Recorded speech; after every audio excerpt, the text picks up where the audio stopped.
Au nom du Père et du Fils et du Saint-Esprit, Amen.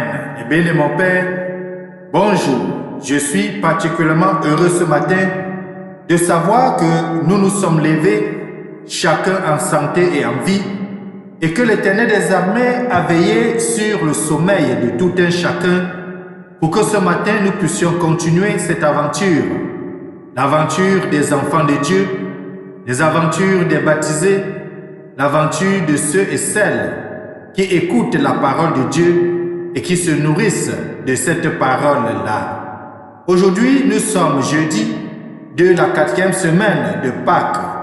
Deux textes vont nous aider, les bénis de mon Père, à méditer la parole d'aujourd'hui.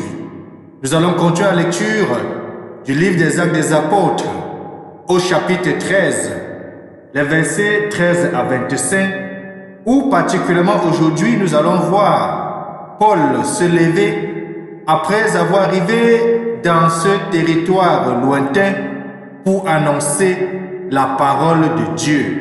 On va voir Paul se lever à Antioche pour rappeler dans la synagogue l'histoire du peuple juif, en commençant par la création, la déportation en Égypte, jusqu'à Jean-Baptiste qui va annoncer le Seigneur et annoncer le règne qui est proche. Eh bien, mon Père, cela est toujours bon de savoir d'où est-ce que nous venons. Et c'est pour ça que nous disons que nous les chrétiens, nous avons comme nos frères judaïsants qui nous aident et qui ont commencé le cheminement. Et nous aussi, aujourd'hui, nous continuons avec notre Seigneur Jésus-Christ et nous sommes des chrétiens. Ensuite, nous allons écouter l'évangile de Jésus-Christ tiré de Saint Jean au chapitre 13, les versets 16 à 20. Dans ce chapitre, Jésus-Christ va continuer toujours à parler de la notion de l'appel et la notion de l'envoi. Il va dire que si quelqu'un reçoit celui que j'envoie, il me reçoit moi-même. En d'autres termes, le béni de mon Père, toi qui m'écoutes et moi qui parle, si nous sommes reçus au nom de Jésus, c'est Jésus lui-même qui est reçu à travers nous. Tournons nos sens à l'intérieur, apprêtons nos différents textes bibliques de ce matin. Les bénis de mon Père, bienvenue.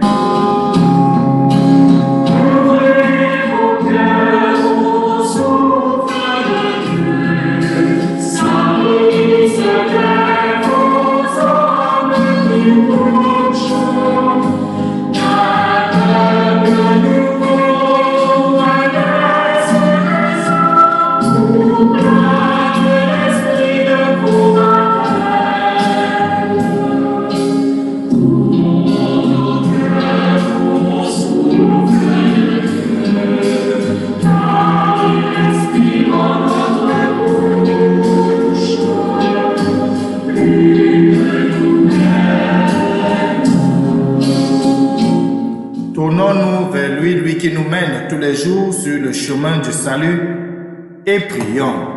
Dieu qui relève la nature humaine bien au-dessus de sa condition originelle, souviens-toi de cette œuvre de ton amour. Maintiens dans ta bénédiction ceux et celles que tu as régénérés. Par Jésus-Christ, ton Fils bien-aimé, lui qui vit et règne avec toi dans l'unité du Saint-Esprit, Dieu maintenant et pour des siècles des siècles. Amen. Le bien de mon Père, ouvrons chacun sa Bible au texte des Actes des Apôtres, au chapitre 13, de lire les versets 13 à 25.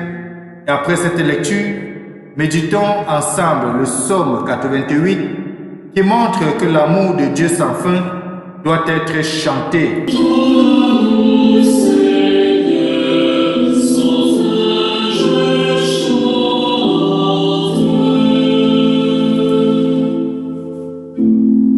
Autrefois tu as parlé à tes amis fait David mon serviteur, je l'ai sacré avec mon huile sainte.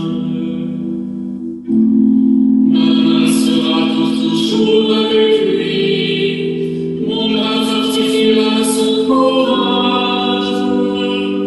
Mon amour et ma fidélité sont avec lui, mon nom accroît sa vigueur. Ton amour, Seigneur, sans fin je chante. Évangile de Jésus-Christ selon Saint Jean, au chapitre 13, les versets 16 à 20. En ce temps-là, après avoir lavé les pieds de ses disciples, Jésus parla ainsi. Amen, amen, je vous le dis, un serviteur n'est pas plus grand que son maître, ni un envoyé plus grand que celui qui l'envoie. Sachant cela, heureux êtes-vous si vous le faites.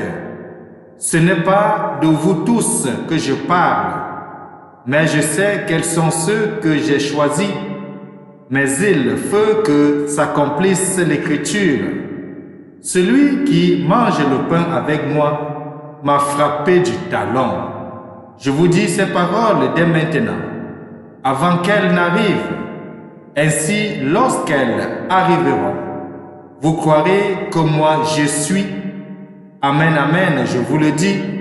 Si quelqu'un reçoit celui que j'envoie, il me reçoit moi-même. Et celui qui me reçoit celui qui m'a envoyé. Acclamons la parole de Dieu. Louange à toi, Seigneur Jésus-Christ. Si quelqu'un reçoit celui que j'envoie, il me reçoit moi-même. Et celui qui me reçoit celui qui m'a envoyé. La bénie de mon Père, c'est sur cette phrase belle, riche, que s'achève l'évangile de ce matin. La bénie de mon Père. Avant de dire cela, Jésus a commencé par parler de lavement des pieds. Rappelons-nous cette image qui a fait le tour du monde entier, montrant le pape François d'abord lavant les pieds des itinérants, mais aussi cette image de pape François qui a aussi sillonné tout le monde entier, j'espère que vous l'avez vu, où il s'abaisse pour baisser le pied des hommes venant du Soudan, les implorant à la paix, les suppliant pour la paix, parce qu'il tient à la vie des hommes et des femmes, parce qu'il tient à la dignité des personnes humaines. Ces quelques mots du Seigneur Jésus dans l'Évangile, il faut le dire, suivent la scène du lavement des pieds. Mais nous les lisons dans ce temps que nous connaissons bien, le temps pascal, le temps de la résurrection, qui leur donne une force et une profondeur encore plus grande. En effet, les biens de mon Père, le Seigneur vient de lier notre sort au sien. Il s'est associé à notre humaine condition, allant jusqu'au bout du service fraternel, allant jusqu'au bout de l'amour qu'il a porté à chacun de nous, l'amour qu'il a permis de donner sa vie en rançon, de verser son sang pour nous racheter. C'est un exemple, dit le Seigneur, et qui a d'autant plus de poids que Jésus nous associe maintenant à sa mission. Comme Jésus a été envoyé, il nous envoie. Comme Jésus a été envoyé par son Père, il envoie chacun de nous. Et on peut mieux comprendre pourquoi Saint Paul plus tard va dire « Malheur à moi si je n'annonce pas la bonne nouvelle ». Oui, la bien de mon Père, nous sommes envoyés non seulement dans les mêmes esprits de service, car Jésus dit « Vous devez vous aussi vous laver les pieds les uns aux autres ». Mais surtout, il nous envoie dans une participation semblable à celle qui le relie au Père. Et ce n'est pas peu de choses, puisque le Christ prend la peine de rappeler ici qu'il est l'égal au Père. Il dit, afin que vous croyiez que je suis, Et comme voix je suis, c'est en lettres majuscules. C'est donc redit le bien de mon Père une fois de plus, mais combien nous avons besoin de le réentendre. Que la résurrection de notre Seigneur Jésus-Christ annonce notre propre résurrection. La victoire de Jésus sur la mort annonce notre propre victoire le moment venu sur la mort. Car la mort n'a pas autorité, n'a pas pouvoir sur l'amour. La mort n'a pas autorité sur ta vie. La mort n'a pas autorité sur Dieu. Dieu est maître de toutes choses. Dieu est l'alpha et l'oméga, le début et la fin. Et le Fils procède justement du Père. Mais nous, par pure grâce, nous procédons du Fils. Il y a du divin en chacun de nous.